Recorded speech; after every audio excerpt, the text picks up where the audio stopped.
Okay, it's Michelle with another lesson. Well, it's actually the same lesson. We're going to talk about communication still because we talked about being a good speaker and how you have to be an assertive speaker when you talk to someone. And also don't forget, like, enthusiastic, get your attention to your audience. But also with communication, we need to be a good listener. I don't know if you remember that one. Took it off of mine. But see how he's engaging? He's leaning forward. We're going to talk about that. So in order to have good communication, you need to have understanding. It even goes even further than that, though, that we're going to talk about today. But first, I have something fun. Got questions? So you guys, it's called How Well Are You Listening? Okay, so you're going to say always to the question, or you're going to say sometimes, or you're going to say, oh, never. Okay, so here we go.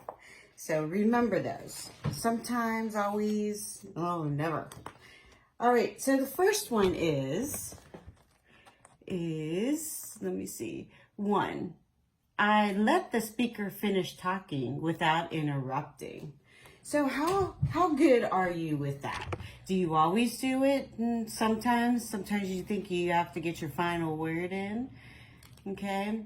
Number 2, and you notice I highlighted the important parts. I observe the speaker's body language. So are you looking, besides what they're saying, are you paying attention to the nonverbal cues? Number 3, I make eye contact with the speaker. Okay, it's very important. Number 4, I lean in toward the speaker. I hope you say you always do. Number 5, I block out or eliminate distractions. So do you block out and eliminate? You're just concentrating on the speaker. Okay. 6, let's put it over here. There we go. 6, I ask clarifying questions. So to clarify, maybe you're not really sure about something, so you ask to clarify. Can you clarify that for me? Okay. I paraphrase, we're going to talk about that, what the speaker said to make sure I understand.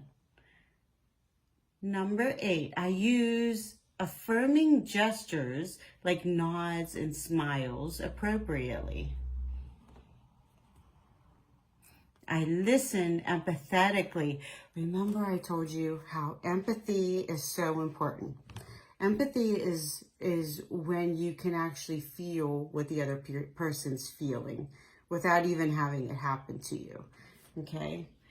Last one, I offer advice only when I'm asked. Sometimes we just want to talk to people. We don't need somebody to tell us what we're thinking. We know what we're thinking. We just want to get it out. It's called.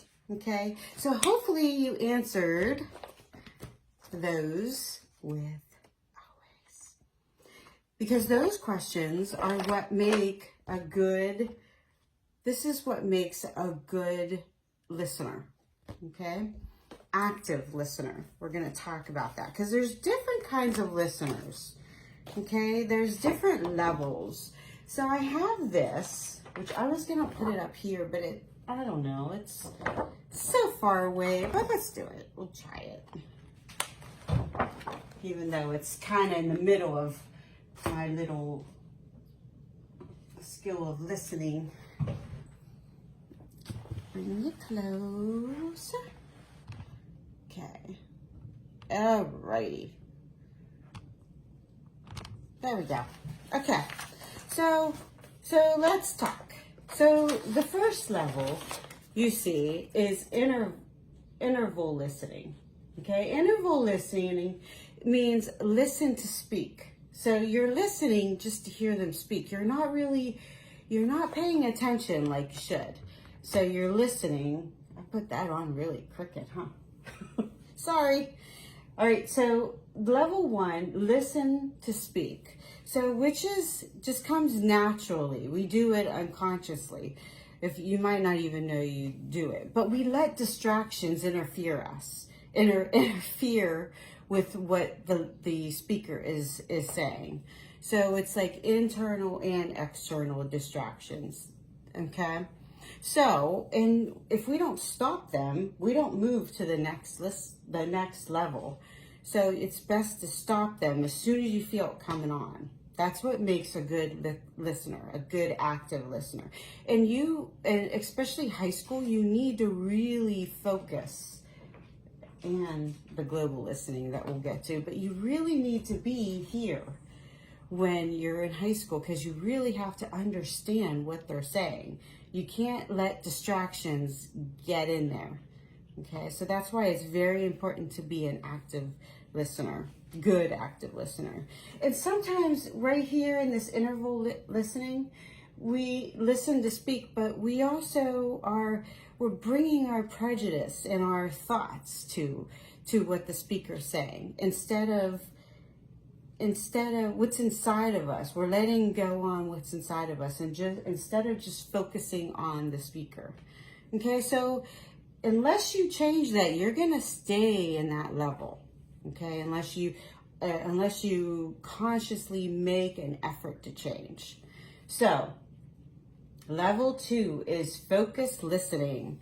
Focused listening is this is when we learn to stop those personal filters. We put our personal filters. We get away from the attaching of an additional. We want to see, okay, what are they really saying?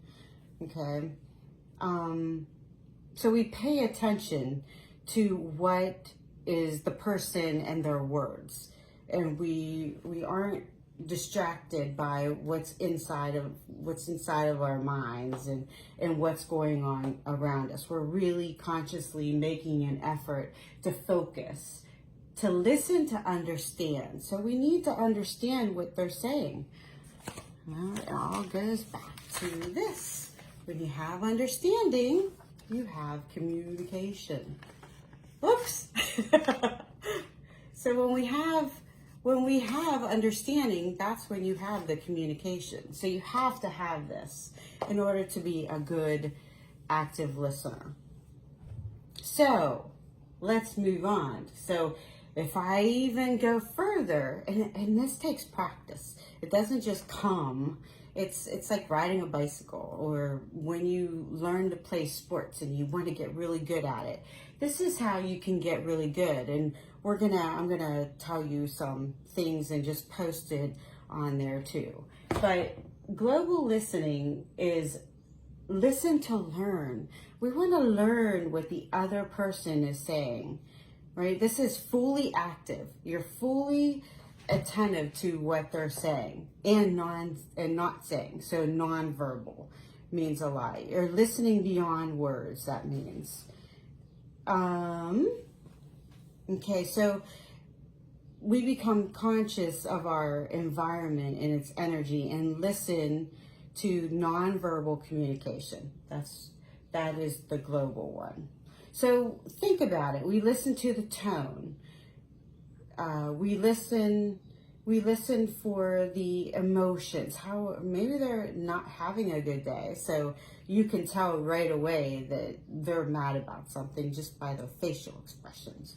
Okay, or maybe they're excited. You see them coming down the hallway and they're like, I aced my exam. So they're excited about it. So this is when you also have to look for the reaction. Do they have that openness to share, or are they keeping back from you? Because that's where our trust that's even more of about communication, but that's where our trust and safety comes in with another person. Facial expressions, right? So that's what I said. You see them coming down the hall, they got a great grade and they're so pumped up.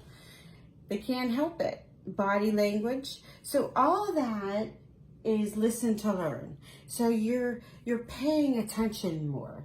You're more into them, not is that what they know? You're holding back any questions you might have and letting them speak, because maybe what they're showing you is different from what their words, but you want them to talk first because you're trying to learn, okay, this is what they're trying to tell me.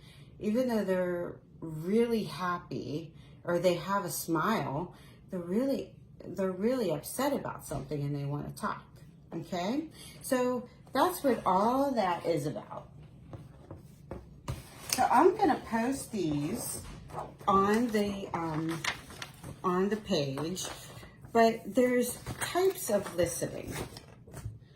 These types of listening, oh, it's a glare, huh? There we go. These types of listening skills are, it's a good paper to look over after. Okay, so you can look at that after. Also, another one is my active listening skills. This is where you learn to be a little bit better and concentrate. But you, like I said, you have to practice this. You can't, it's not just gonna come naturally. Sometimes we have to tune out the world around us and pay attention and focus on something. And then we can go the next level and pay attention to their nonverbal cues, okay, and what they're really trying to tell you. And then you can ask questions, which we're gonna talk about that in a second. So if you look, okay, so build trust and establish support. That's the first one. Okay, ask specific questions. So ask questions. If you don't know, ask them. So in the middle is important too to read. So active listening techniques can help you truly understand what people are saying in conversations and meetings.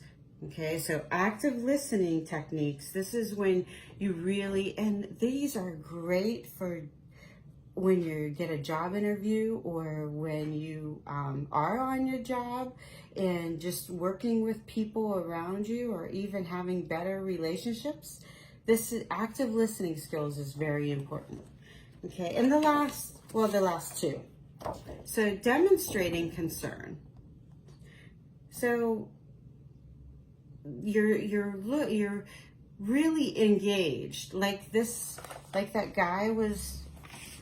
Like this man, he's really engaged. He's leaning forward, okay? So the last one, right there, use brief verbal affirmation like, I see. There's more things you can say too, which I'm going to post too, okay? Let me find for you.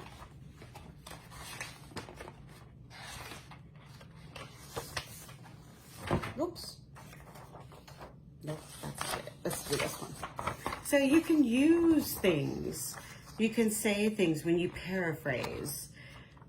It sounds like, it seems as if you're saying, what I hear you saying, I get a sense that it feels as though, okay, help me understand. On the one hand, you, and then on the other hand, you. So that's going to be posted too. I think that's a very important. So you understand that. And I'll post the others too. But this is active listening skills. This is another one I'm going to post. It's a little bit easier reading, I think, has more. So you can look at that too. But this one, this is for the younger, just because it's more cartoonish, but it's really good. Look, smile, listen without interrupting, and ask questions. So look at the pro. I'm going to go over that right now. All right. So let's bring this down. The skill of listening. I did this a long time ago. That's why you see the tape on it. It's starting to come off. All right. So look at the person who's talking. Look at them, okay? When you're not looking at them, they are not sure if you're really paying attention, all right? And maybe paraphrase if that doesn't help. Think Number 2, think about what is being said. So what's being said? You're really thinking, so this is what she's trying to tell me. Okay, that's part of that understanding that we were talking about. Number 3, wait your turn to talk. Shh, right? No talking. Just wait, be patient, and then ask them questions. Number 4, there we go. Say what you want to say. Now you say what you want to say, because this is what you're thinking they said. This was for the younger 2. So then you say thanks. All right. Then you say thanks for sharing with me. If it's something that it was really hard for them to share, right? So you can do those things. You just have to practice them. Also, I'm going to post these 2 papers, active listening exercises, or this is an active listening exercise you can do with the parents can do with their kids at home right now. It's supposed to rain like all weekend, so we have plenty of time to be inside doing it. So here's the other one, listening exercises. Okay, so there's another paper that I'm going to post. So it's for all ages, so you can get the whole family involved. Okay, but try and really do it with, practice these things with the middle school age and the high school, because this is when listening becomes very, very important. All right, and remember, the answer were always. Okay, you guys have a great week. Bye-bye.